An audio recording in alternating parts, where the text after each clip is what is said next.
नमस्कार, स्वागत है आपका आवाज़े ख़वातीन में। मैं हूँ रत्ना शुक्ला आनंद। यूपीएससी की मुख्य परीक्षा के परिणाम घोषित हो चुके हैं और पहले 25 उम्मीदवारों में से 23वां स्थान प्राप्त किया है रुड़की की सदफ चौधरी ने। सदफ ने ये शानदार कामयाबी हासिल की है घर पर ही पढ़ाई करके।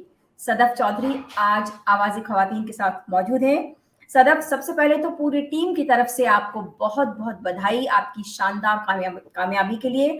और खास तौर से आपने घर पर रहकर ये पढ़ाई की है। ये बेहद एक कहा जाता है कि आजकल लोग कोचिंग सेंटर्स का सहारा लेते हैं, लेकिन आपने पूरी पढ़ाई जो है घर पर रह के की है। आपसे हम विस्तार से चर्चा करना चाहेंगे कि किस तरह से आपने पढ़ाई की, क्या-क्या किया। लेकिन सबसे पहले हम जानना चाहेंगे कि आप अपनी इस सफलता का श्रेय किसे देना चाहती हैं? First of all thank you so much Ratna for your warm wishes. Secondly I think मेरी पूरी फैमिली, पेरेंट्स तो ऑब्वियसली सभी लोगों के बड़ा सेक्रीफाइस करते हैं। मेरे पेरेंट्स ने भी दे मेड श्योर कि मैं अच्छे से सब कुछ पढ़ूँ, सब कुछ करूँ। मेरी सिस्टर छोटी जो अभी दिल्ली यूनिवर्सिटी में पढ़ रही है, वो मुझे हमेशा सब जगह मेरे साथ जाती थी हर एग्जाम के लिए, तो उसका भी काफी कंट्रीब्यूशन है। तो मेरी फैमिली डेफिनेटली। जी। आपके पिताजी ग्रामीण बैंक में शाखा प्रबंधक के तौर पर काम करते हैं और उन्होंने काफ़ी एक तरह से मुश्किल भरा जो शुरुआत की। थोड़ा-सा पारिवारिक पृष्ठभूमि यदि आप बताएँ हमें, किस तरह आपकी शिक्षा-दीक्षा हुई, कैसे रहा? जी। मैं काफ़ी एक बैकवर्ड कम्युनिटी से आती हूँ, एक बैकवर्ड रीजन से आती हूँ, तो थोड़ा दिक्कत थी शुरू में। आई थिंक हम लोगों के यहाँ पे लड़कियाँ ज़्यादा पढ़ती नहीं थी, विमेन एम्पावरमेंट तो बहुत ही कम था। बट मुझे बचपन से बहुत पढ़ने की लगन थी और पापा मम्मी पेरेंट्स काफ़ी सपोर्टिव थे, तो मैंने अपना 12th तक तो सीबीएसई बोर्ड के स्कूल से किया, जो अमरोहा में था, जहाँ पे हम लोग रहते हैं थे उस टाइम पे। अभी हम रिसेंटली रुड़की में शिफ्ट हुए हैं, रुड़की हमारा नेटिव प्लेस भी है। उसके बाद कॉलेज जाने का था, तो मुझे था कि इंजीनियरिंग करनी है और एवरीवन वाज अगेंस्ट इट, क्योंकि हॉस्टल में रहना है, अकेले लड़की हो कैसे रहोगे। जनरेशन से कोई नहीं गया था बाहर ऐसे, तो बहुत ही नई थी सब लोगों के लिए वो चीज़। बट आई परसिस्टेड कि नहीं मुझे करना ही है, और अल्टीमेटली वो लोग सब कन्विंस हो गए थे। तो फिर मैं जलंधर मूव की, वहाँ मैंने अपना कॉलेज कंप्लीट किया। 4 साल वहीं पे हॉस्टल में रह के अकेले आती थी जाती थी। और मुझे लगता है इस एक्सपीरियंस ने मुझे बहुत कुछ सिखाया, कैसे इंडिपेंडेंट होना है, कैसे अपने आप प्लान करना है, अपने फाइनेंसेस भी मैनेज करने हैं। तो हाँ, वो काफी एक लर्निंग एक्सपीरियंस था मेरे लिए। आपने बीटेक किया हुआ है, केमिकल इंजीनियरिंग से किया हुआ है? हाँ जी, केमिकल इंजीनियरिंग से। अच्छा। इसके बाद फिर आपने क्या किया?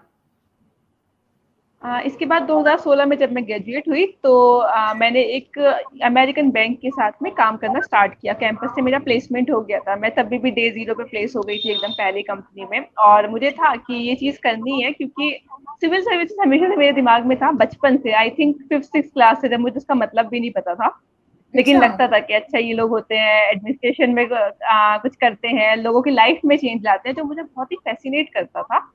तो सिविल सर्विसेज पहले से ही था, लेकिन ये मुझे ये भी पता था कि सक्सेस रेट बहुत कम है, और अगर आप सक्सेसफुल नहीं हुए तो आपको पता है कि आपकी शादी हो जाएगी या फिर आप कुछ कर, मतलब थोड़ा प्रेशर रहता है।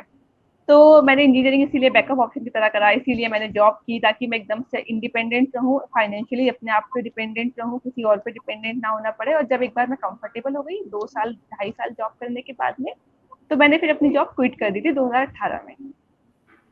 जी, जी। उसके बाद फिर आपने तैयारी शुरू कर दी। उसके बाद मैं 2 साल से मैं घर पर ही प्रिपेयर कर रही हूँ। सदफ, आप अमरोहा से हैं, छोटी जगह है, लेकिन आपके मन में बहुत छोटी उम्र में ये ख़्याल आ गया कि आपको यूपीएससी क्लियर करना है। कैसे आया ये ख़्याल मन में? मैम आई थिंक बचपन से मुझे पढ़ने लिखने का बहुत शौक था, तो वो सब न्यूज़पेपर वगैरह तो मैं एकदम एंड टू एंड पढ़। तो जब आप देखते हो रूरल एरियाज में कि एक डीएम होता है, उसकी इतनी पावर होती है, वही एक पब्लिक से जो है उसका इंटरफेस रहता है, तो आई थिंक वो गवर्नमेंट का बहुत ही परसेप्शन जो होता है वो डीएम से रिलेटेड ही होता है। तो मुझे लगता था कि ऐसा ही कुछ करना है, एकदम ना लोगों की लाइफ चेंज कर। अ, सदफ, ये बताएँ कि आपने अपनी पूरी जो एक जर्नी हम कहेंगे कि वो आपने खुद डिसाइड की। आपने बीटेक किया, आपको लगा कि आपको फाइनेंशियली इंडिपेंडेंट होना चाहिए ताकि आप अपने सपने को पूरा कर सकें। मन में किस तरह के ख़्याल थे? आपने कहा कि आपको लगा कि ऐसा ना हो कि फिर शादी हो जाए, फिर वो आप अपने सपने पूरे नहीं कर पाएँगी। एक लड़की को आगे बढ़ने के लिए निश्चित तौर पर बहुत संघर्ष करना पड़ता है, वो आप थोड़ी अपनी यात्रा बताएं। डेफिनेटली आई थिंक एक ग्लास सीलिंग भी हमेशा रहती है और एक बैरियर्स भी हमेशा रहते हैं जो हमें दिखते नहीं है, तो लड़कियों को उनसे ज़्यादा फाइट करना पड़ता है। तो वो चीज़ होती है कि मतलब आप एक हमेशा सेम स्कूल में जाने के लिए आपको फाइट मारनी है कि नहीं हमें अच्छे स्कूल में जाना है, या आपको एक कॉलेज में जाने के लिए फाइट मारनी है, या फिर आपको एक इंडिपेंडेंट लाइफ लीड करने के लिए, क्योंकि जब मैं जॉब कर रही थी तभी भी ये हमेशा था कि मेट्रो सिटी है, आप अकेले कैसे सर्वाइव करोगे, और इट इज एक्चुअली स्केरी क्योंकि आपको पता है सेफ्टी एंड सिक्योरिटी इश्यूज भी हमेशा विमेन के साथ में एक एडिशनल बैरियर की तरह काम करते हैं। तो ऐसा नहीं है कि बहुत ज्यादा स्ट्रगल किया है, लेकिन मुझे लगता है कि एक लड़का होने के कंपैरिजन में लड़कियां हमेशा ज्यादा स्ट्रगल सभी लोग करते हैं, मैं इंक्लूडिंग मुझे भी और आप सब लोग भी, तो वो हमेशा रहता है और ये एक ऐसी चीज है इसके लिए मैं हमेशा काम करना चाहती हूँ। जी। आपने कहा कि आप लोगों की सेवा कर सकती हैं, लोगों के लिए कुछ कर सकती हैं, यदि आप एक डीएम की जो पावर होती है, आप क्या करना चाहती हैं? आपने भी कुछ सोचा होगा कि आप समाज में कुछ खास करना चाहेंगी? मैम दो इश्यूज मेरे दिल के बहुत करीब रहे हैं। एक तो विमेन एम्पावरमेंट डेफिनेटली, क्योंकि हम जैसे जिस एक रीजन से आते हैं, जैसे कम्युनिटी से आते हैं, तो वहाँ पे मैं बहुत ज़्यादा मैं देखती हूँ कि किस तरीके से एजुकेशन भी नहीं है, हेल्थ केयर बहुत पुअर है, तो वो सब चीज़ों में काम करना। दूसरा आई बिलीव कि जो एक रूरल अर्बन डिवाइड है उस चीज़ के ऊपर काम करना, क्योंकि 70% ऑफ हमारी पॉपुलेशन है वो रूरल इंडिया में रहती है, और उसके बाद भी कितनी बेसिक एमेनिटीज की भी शॉर्टेज है। तो आई थिंक जब तक हम उन लोगों को बराबर नहीं ला सकते अर्बन पॉपुलेशन के, तब तक हमारी कंट्री भी डेवलप नहीं कर सकती। तो ये दो चीजें मेरा हमेशा फोकस एरिया रहेगी। जी, जी। सदफ, पहले से अब काफ़ी यूपीएससी परीक्षा में जो है वो लड़कियां जो है वो बाजी मार रही हैं। अब मुस्लिम लड़कियां भी काफ़ी आगे आ रही हैं। किस तरह का बदलाव है ये? बहुत ही सकारात्मक बदलाव है। ये और कितना बढ़ना चाहिए? उसके लिए क्या होना चाहिए? आपने कहा कि महिला सशक्तिकरण के बारे में आप सोचती हैं, तो आप अपनी कम्युनिटी को लेकर और किस तरह से उन्हें जागरूक करेंगी कि वो पढ़ें, लिखें, आगे बढ़ें? Ma'am education, career, I think labour force participation, ये सभी कम्युनिटीज के लिए इक्वली इंपॉर्टेंट है, और विमेन तो बहुत ज्यादा इंपॉर्टेंट है, क्योंकि इसी से उनको एक एजेंसी मिलती है अपने डिसीजंस खुद करने की, जब वो इंडिपेंडेंट होती हैं, जब उनको अपने राइट्स के बारे में पता होता है, तो वो बहुत जरूरी है।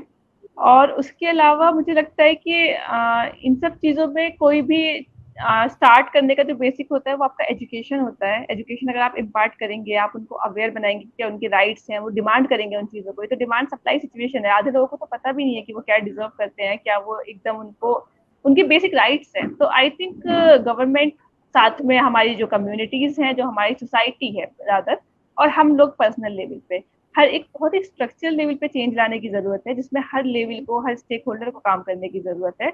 और मैं उसी का पार्ट बन के जहाँ भी मैं लोगों को इंस्पायर कर सकती हूँ उस तरीके से, या जहाँ मैं लोगों को हेल्प आउट कर सकती हूँ उस तरीके की हेल्प करने का ट्राई। जी। सदफ, अब हम तैयारी की बात करते हैं कि ज़्यादातर लोग जो हैं वो कोचिंग क्लासेस का सहारा लेते हैं। आपने घर पर रह के पढ़ाई की। सबसे पहले तो आप ये बताएँ कि आपके विषय क्या रहे? क्योंकि आपने पूरी जो पढ़ाई की है वो आपने बीटेक किया, तो साइंस बैकग्राउंड रहा आपका। तो अभी आपने जो यूपीएससी में कौन-से विषय जो लिए और कैसे उसमें पढ़ाई की आपने? हाँ मैम, कुछ तो जनरल स्टडीज होती है जो हम सब लोग पढ़ते हैं, जिसमें हम सारे के सारे सब्जेक्ट्स होते हैं, बाकी हमारे ऑप्शनल सब्जेक्ट्स होते हैं जो अपने चॉइस से पिक करते हैं। तो मेरा जो ऑप्शनल सब्जेक्ट था वो political science and international relations था। इसमें मुझे बचपन से बहुत इंटरेस्ट था, और जब मैंने सिलेबस देखा और बुक्स देखी तो मुझे लगा कि ये ऐसा है कि मैं खुद से पढ़ सकती हूँ, क्योंकि बहुत एक्टिवली मैं उस चीज़ से रिलेट कर पाती थी। और रही बात पढ़ाई की, तो मैं घर पे थी, ज़्यादा सोशल इंटरेक्शन तो मेरा नहीं रहता था, क्योंकि फ्रेंड्स लोग सब वर्किंग थे, बाहर थे, तो कभी कभार हैंग आउट किया, फाइन, लेकिन मोस्ट ऑफ द टाइम्स मैं पढ़ती रहती थी। और मैं कंसिस्टेंसी बहुत इज द की बेसिकली, तो मैं daily I use to make sure कि मैं 8 घंटे दूँ। और अगर 8 घंटे कभी किसी दिन 6 हो गए हैं तो मैं अगले दिन 10 घंटे दूँ, लेकिन अपना जो वीकली टारगेट्स थे उनको पूरा करते चलो टाइम के साथ साथ। तो बड़ी टारगेट को अगर आप छोटे टारगेट्स में स्प्लिट करके कर सकते हो, तो आई थिंक आप अचीव कर सकते हो कोई भी, कितना भी बड़ा इनसरमाउंटेबल आपको लग रहा हो अपना एम, पर वो अचीवेबल होता है। जी, जी। ये आपका दूसरा प्रयास था जिसमें आपने इसे क्लियर किया है? यस मैम, ये मेरा सेकंड अटेम्प्ट था। पहले अटेम्प्ट में मैं प्रीलिम्स भी बल्कि क्लियर नहीं कर पाई थी, 2 नंबर से वो मेरा रह गया था। मुझे उस टाइम बहुत दुःख था, लेकिन फिर इस बार मैंने थोड़ी और मेहनत की और इस बार मैंने आरबीआई भी क्लियर किया, यूपीएससी भी क्लियर किया और उस चीज़ का मतलब अब आके मुझे लग रहा है कि मेरे सारे जो एफर्ट्स थे, जो मेहनत थी, वो फाइनली रंग लेके आ रही है।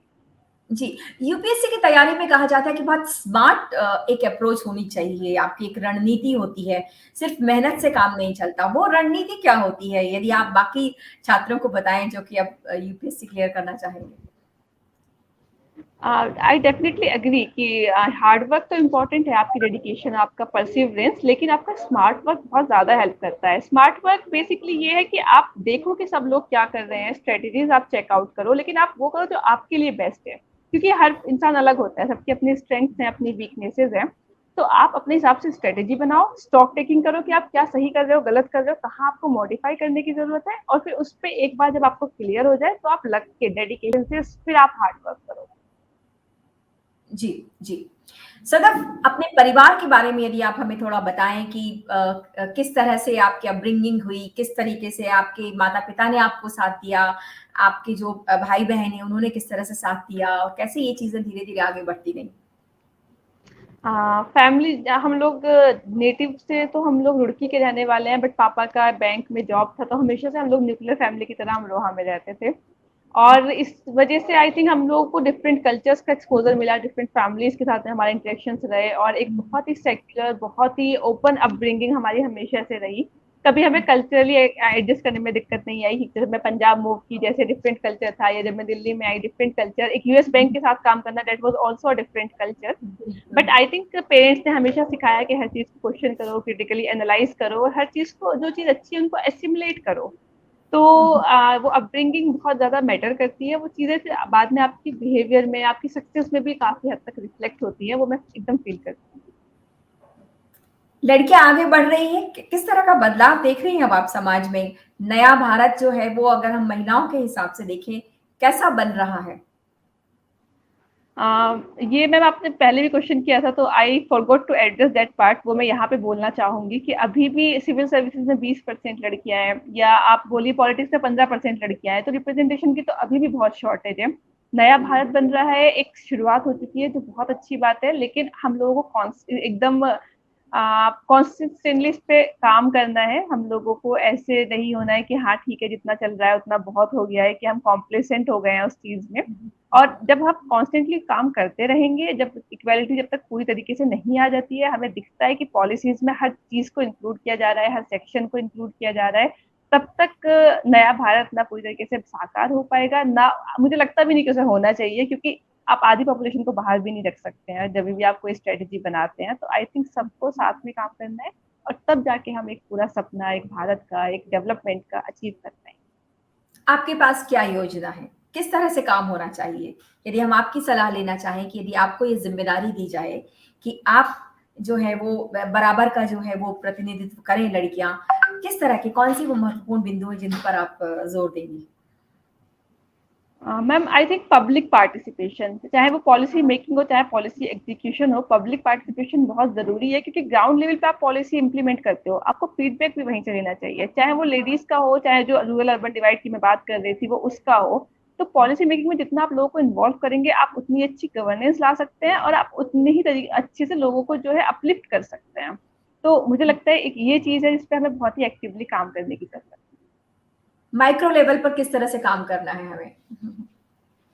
हाँ एग्जैक्टली मैम, माइक्रोवेव भी किस तरह से काम करना है, और उसके लिए आई थिंक गवर्नमेंट काफी इनिशिएटिव्स ले भी रही है अभी, तो जैसे सोशल ऑडिट्स वगैरह हम कराने लगे हैं, जो कि मनरेगा में काफी काम आ रहे हैं, या फिर, लेकिन मुझे लगता है अभी भी बहुत स्कोप है करने का। जो फंक्शनरीज हैं, जो फील्ड लेवल फंक्शनरीज हैं, अभी भी ब्यूरोक्रेसी जो है वो बड़ा डाइवर्स है ग्रास रूट लेवल से, तो आई थिंक वो थोड़ा रिओरिएंट करने की जरूरत है।